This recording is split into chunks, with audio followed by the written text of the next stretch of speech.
Juggalos in recovery. Juggalos in recovery.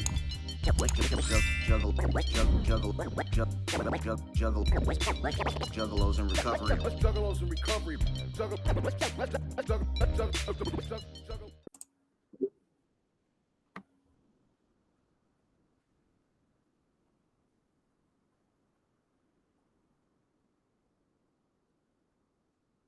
Good evening. Welcome to an evening service rendition. I will say the script on the screen so you can follow along if you wish. After the reading, I will take us off screen share and then we will sit for 20 minutes in silence. And then I'll ring the bell to bring us back. I'll screen share again and we will read a little bit more. And then I'll end by telling a story and checking in with everyone.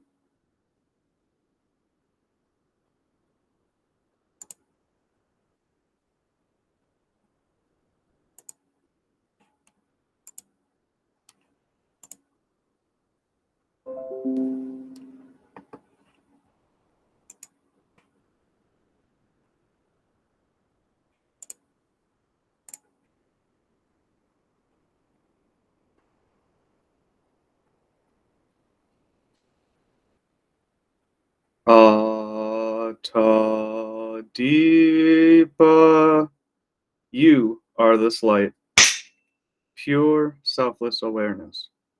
Rely upon selfless awareness. Do not depend upon beliefs, sensations, and emotions which arise and fall away.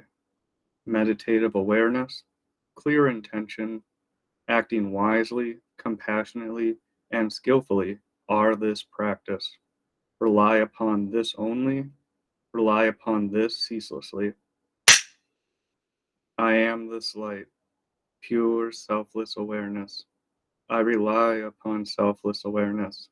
I do not rely upon concepts of self and other that appear. I do not depend upon beliefs, sensations, and emotions, which arise and fall away. Meditative awareness, clear intention, acting wisely, compassionately, and skillfully are this practice. I rely upon this only. I rely upon this ceaselessly. Mission statement. We are a sacred order, bringing into being a harmonious and loving world through the practice of meditative, compassionate awareness, and mindful stewardship. Purification.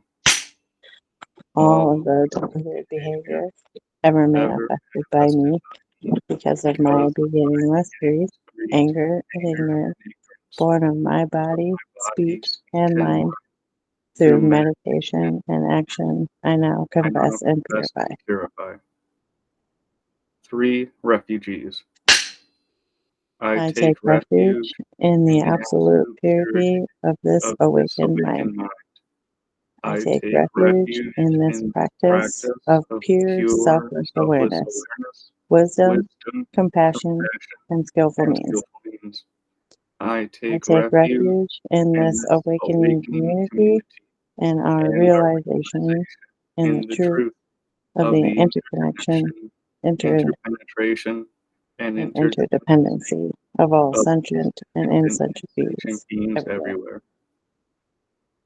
Opening this Dharma. This Dharma, incomparably profound and minutely subtle, is rarely met with, even in hundreds of thousands of millions of eons. We can now see this truth, listen to this truth, accept and hold this truth. May we completely understand and actualize this enlightened being's true meaning.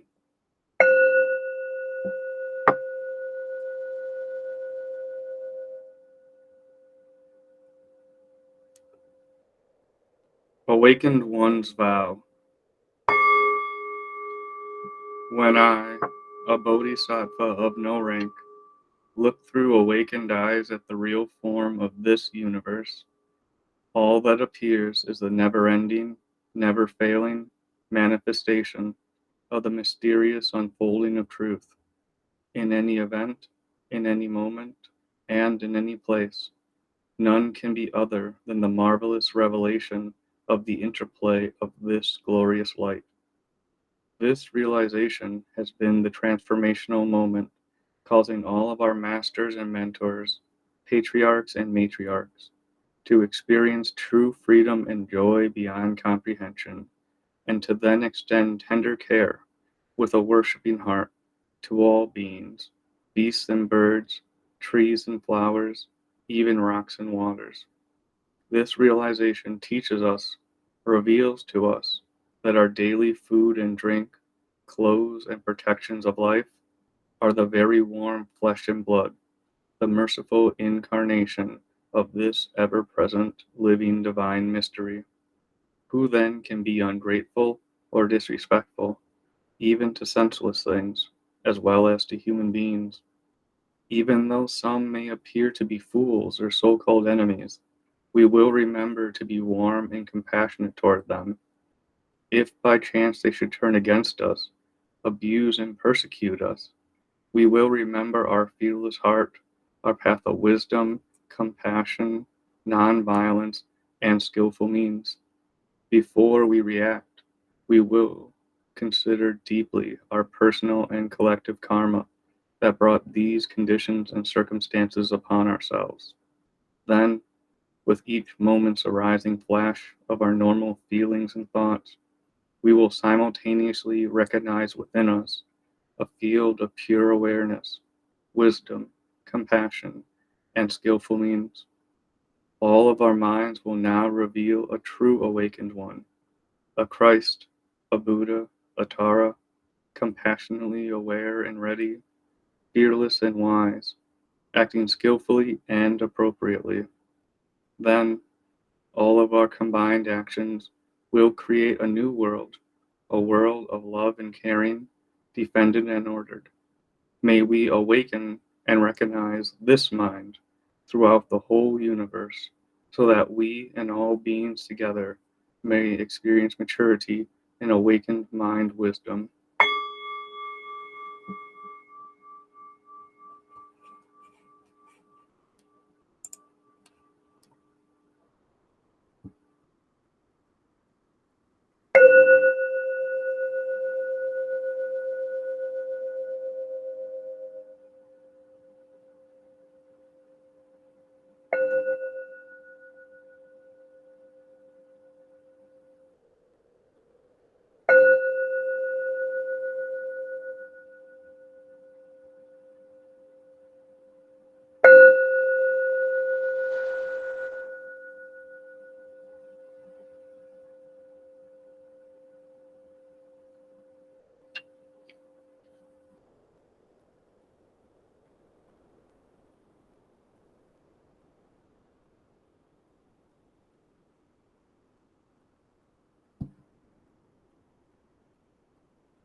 4 awakened vows. However innumerable all beings are, I vow to serve and liberate them all. However deep and elusive my shadow states are, I vow to experience and enlighten them all. However vast and difficult true teachings are, I vow to embody and master them all. However endless my true path may be, I vow to awaken and follow forever.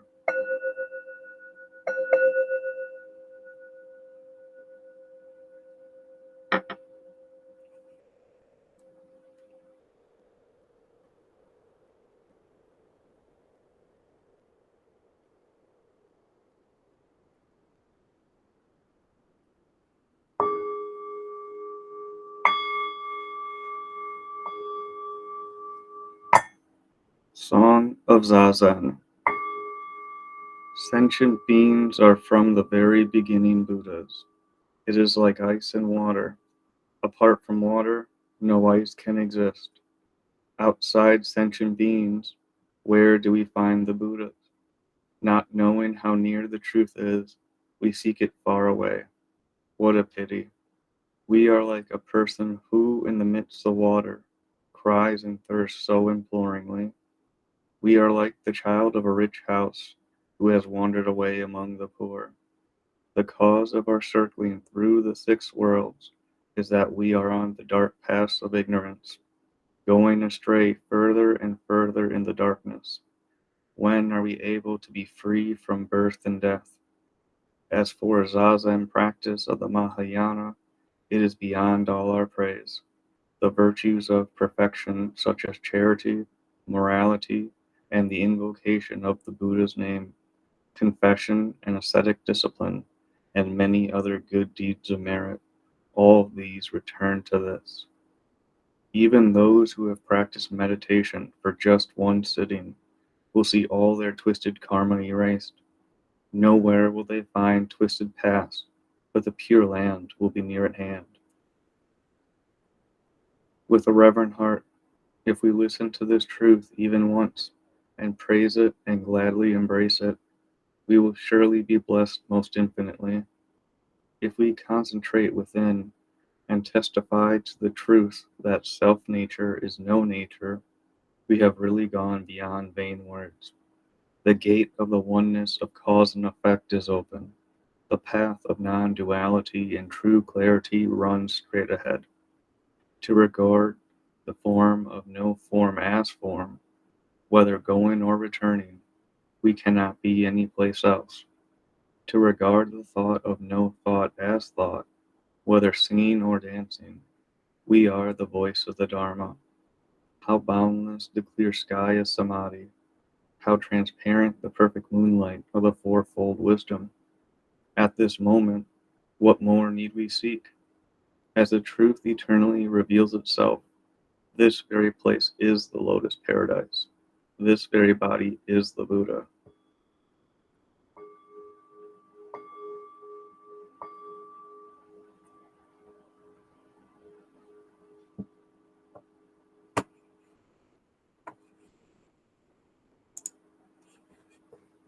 Good evening.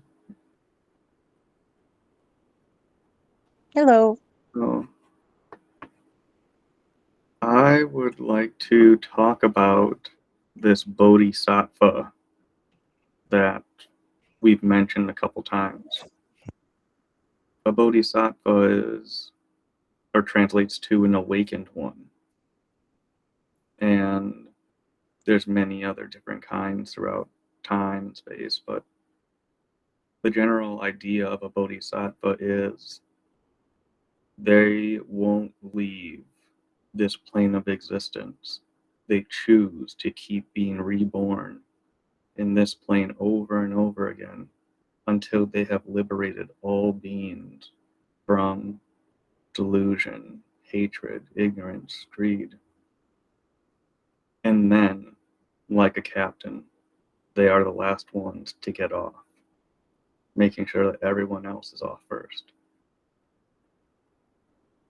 Sounds like a big thing, all these things we say, however innumerable all beings are, vow to serve and liberate them all. So, one thing I learned about vows is that if vows were easy, people would vow left and right. You know, like if you get married, choose to enter an organization or something, join a team, a club, you're becoming a part of that. Or like till death do us part, you know, or that's a terrible example, but it's you'll say all these things during your service and vows, like, oh, I promise to always take care of you when you're sick and rub your feet. Really, honestly, maybe you did vow that, but I digress. Getting away from the point. So, in Buddhist cosmology, the original OG bodhisattva was some androgynous being known as Avalokitesh. Avaloket. Avaloket. Oh my gosh, I can't say the name anymore. Avalokiteshvara. Avalokiteshvara. That's it. Avalokiteshvara. They were the original one, first follower of Buddha to be like, this is my path. You know what? I'm not going to leave. I'm going to keep being reincarnated here until I serve everyone. If I falter at any way in my mission, may my head crack into 1,000 pieces. So they did this for a couple lifetimes, and then whenever eventually they just had a thought of like, man, is it really possible to save all these people? Head cracked open, but yet somehow they turned this failing of theirs into a new opportunity.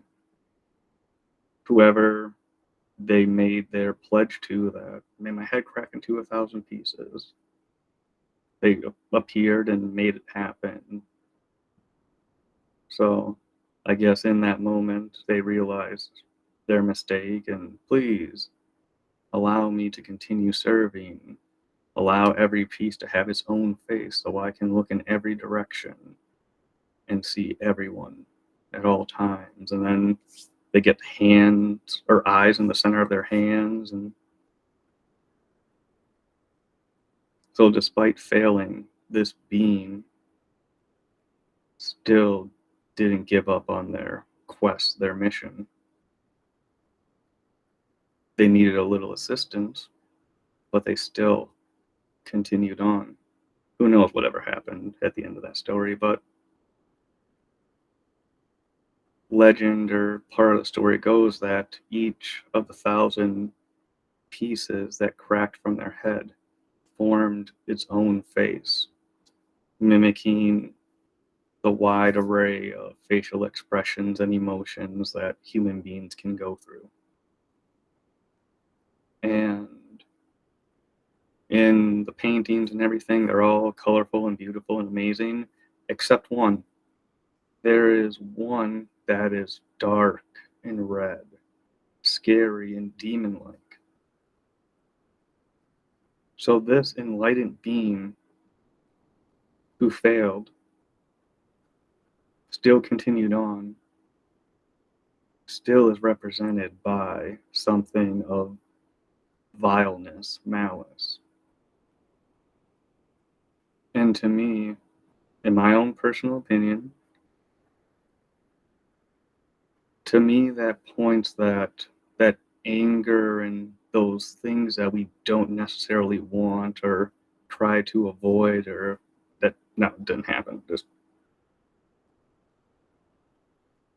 I feel that energy produced by it is just golden opportunities in their own way.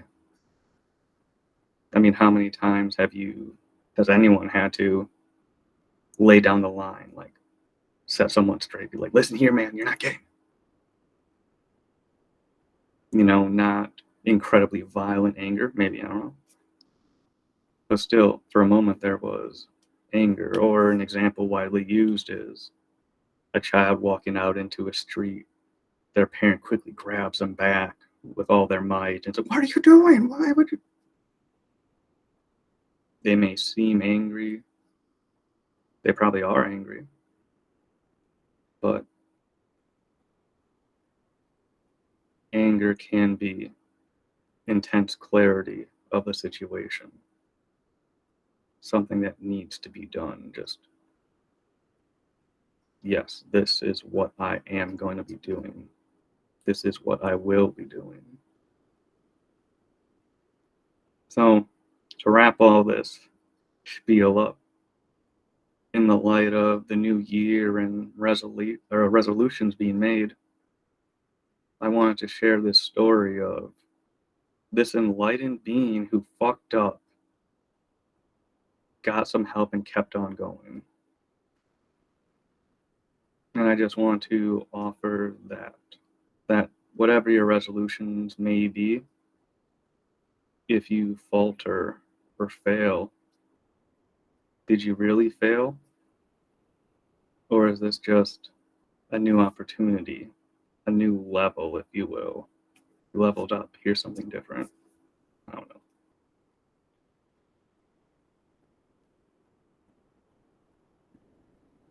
And with that, I'm done.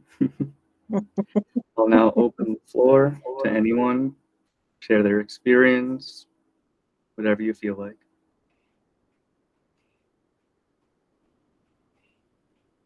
Did a good job. I enjoyed that.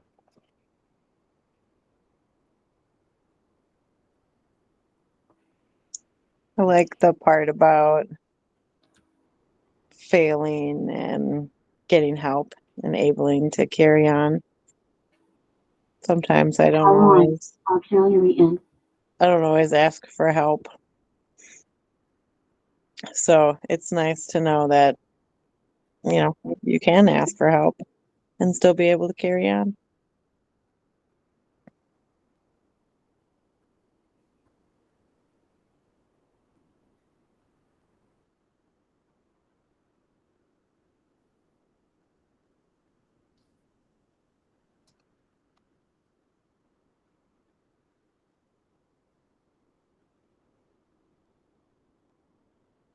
So, to wrap up, I will end with a silly little fun practice that we do in my order.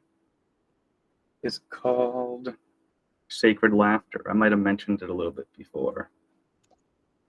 So our version of the word amen is swaha, S-W-A-H-A.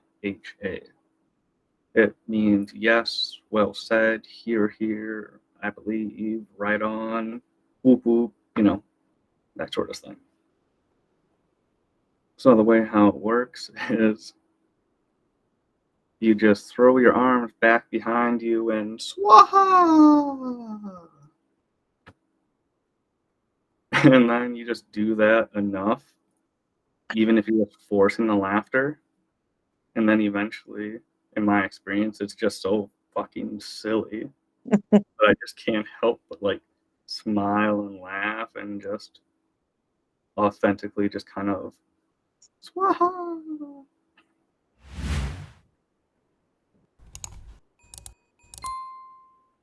And that's just a simple little fun thing to do when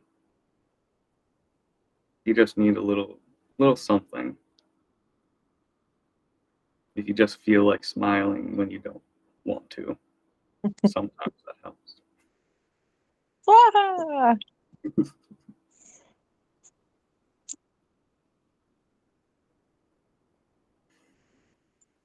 If there's nothing else, I wish you all a good evening, beautiful moments, a happy new year, happy moments. every one of them.